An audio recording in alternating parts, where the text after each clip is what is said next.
নমস্কার বন্ধুরা, পৃথাকুন্তির পাকশালায় সবাইকে স্বাগত। আশা করি সবাই ভালো আছেন।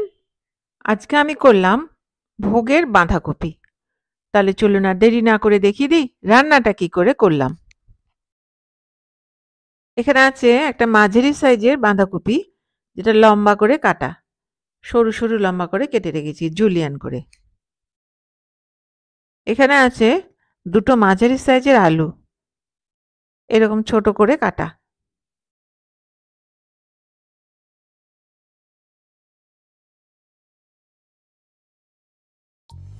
আর আছে একটা মাঝারি সাইজের টমেটো, ছোট করে কেটে নিয়েছি, আর এক বাটি মটরশুঁটি।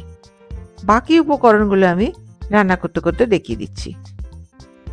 গ্যাসটা অন করে একটা কড়াই গরম করে নিচ্ছি।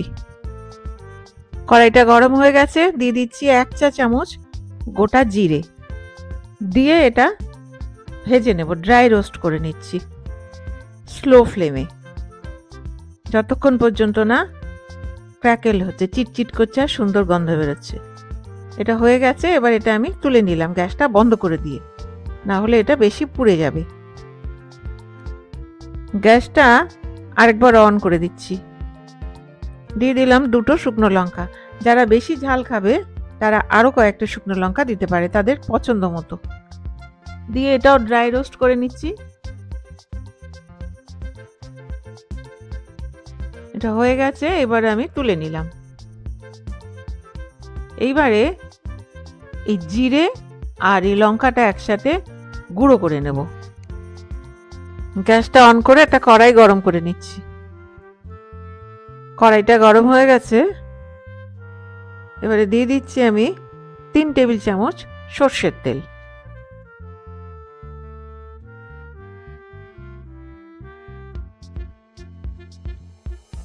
তেলটা গরম হয়ে গেছে, দিয়ে দিচ্ছি দুটো তেজপাতা, দুটো শুকনো লঙ্কা, আর দিয়ে দিলাম 1/4 চামচ গোটা জিরে।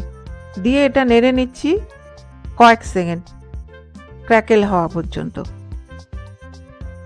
এবার এর মধ্যে দিয়ে দেব আলুর টুকরোগুলো। দিয়ে দিলাম আলুর টুকরো,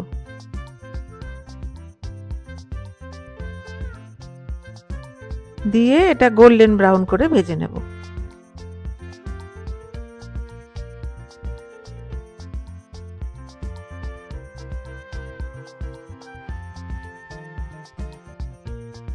আলুটা ভাজা হয়ে গেছে, এইবারে দিয়ে দিলাম টমেটোর টুকরোটা,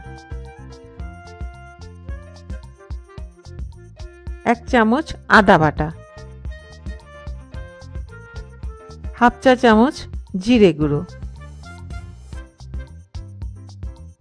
কাশ্মীরি লাল লঙ্কার গুঁড়ো 1/4 চামচ, 1/4 চামচ হলুদ গুঁড়ো, আর দিয়ে দিচ্ছি 1/4 চামচ লঙ্কা গুঁড়ো।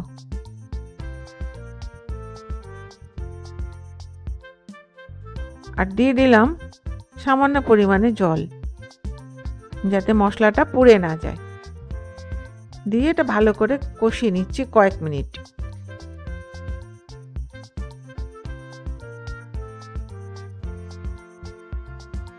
মশলাটা প্রায় ভাজা হয়ে গেছে, দিয়ে দিলাম এবার 1/3 চামচ চিনি, চিনি অথবা সুগার ফ্রি, যে যেটা খাবে দেবে।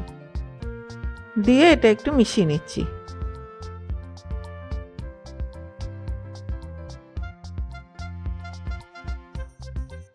দিয়ে দিলাম স্বাদ অনুযায়ী লবণ, বাঁধাকপিটা কমে যাবে সেই হিসেবে লবণ। দিয়ে এটাও আরেকবার মিশিয়ে নিলাম। এবারে দিয়ে দিচ্ছি এই কেটে রাখা বাঁধাকপিটা।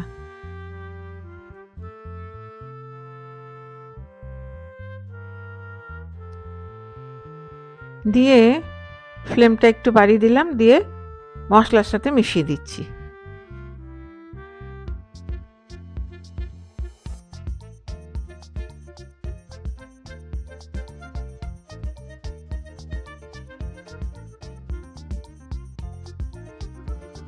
এবারে দিয়ে দিলাম মটরশুঁটি, দিয়ে এটাও ওপর নিচ করে মিশিয়ে দিচ্ছি।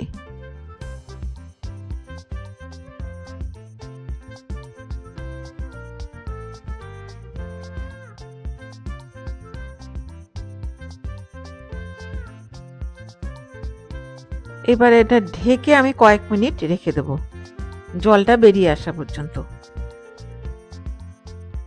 প্রায় 5 মিনিট হয়ে গেল, ঢাকনাটা খুললাম। কতটা জল বেরিয়েছে দেখিয়ে দিচ্ছি।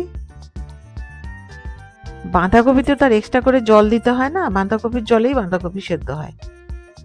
আবারও ভালো করে মিশিয়ে নিলাম।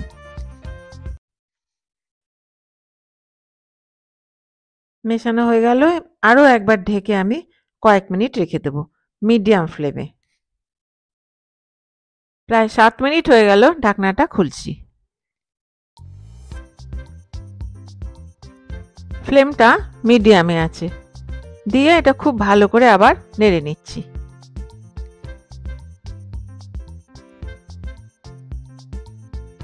এটা নেড়ে নিয়ে একটু শুকিয়ে নিলাম, এটা প্রায় হয়েই গেছে।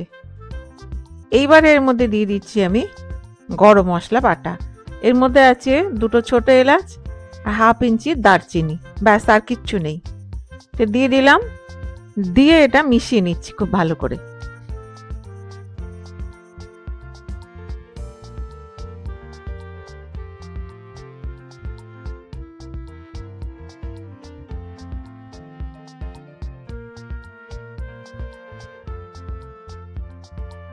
এবারে দিয়ে দিচ্ছি এই 6টা কাঁচা লঙ্কা, চেরা কাঁচা লঙ্কা, আর দিয়ে দিচ্ছি 1 চা চামচ ঘি।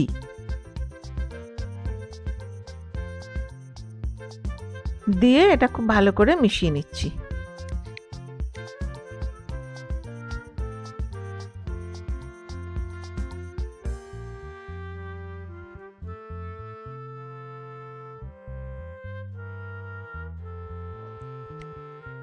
এবারে দিয়ে দিলাম এই ভেজে রাখা মশলার গুঁড়ো।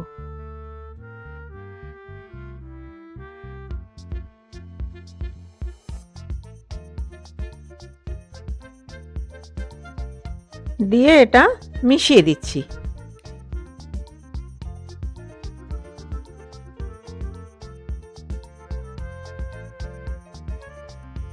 রান্নাটা কমপ্লিট, গ্যাসটা বন্ধ করে দিলাম। দিয়ে এটা ঢেকে আমি 5 মিনিট রেখে দেব।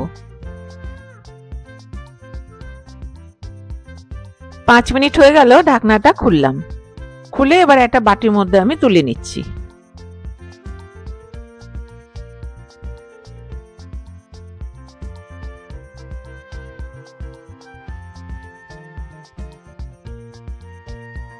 তাহলে বন্ধুরা, তৈরি আমার ভোগের বাঁধাকপির তরকারি। কোনো পুজোতে অনুষ্ঠানে গেলে খিচুড়ির সাথে যে বাঁধাকপির তরকারিটা দেওয়া হয়, সেটা দেখবে ঠিক এই রকমই লাগে খেতে। আর কিছুদিন আগে একটা আমি বাঁধাকপির তরকারি খুব কম তেলে শেয়ার করেছিলাম, লিঙ্কটা আমি ডেসক্রিপশন বক্সে দিয়ে দেব। সেটা ডায়াবেটিক পার্সনদের জন্য। আর তেল, ঝাল, মশলা, ঘি এসব তো নিজেদের পছন্দ মতো, তাই না? তাহলে আমার এই ভিডিওটি যদি ভালো লেগে থাকে তাহলে প্লিজ সাবস্ক্রাইব করবেন, give a thumbs up, share, আর হ্যাঁ, পাশে থাকা বেল আইকনটি প্রেস করতে ভুলবেন না, যাতে আমার ভিডিও নোটিফিকেশনগুলো সবার আগে আপনার কাছে পৌঁছে যায়। আপনারা বাড়িতে করুন, খান, আর আমাকে কমেন্ট করে জানান কেমন লাগলো। তাহলে দেখা হচ্ছে আরেকটি নতুন রেসিপি নিয়ে। আর আমার এই ভিডিওটি শেষ পর্যন্ত দেখবার জন্য ধন্যবাদ।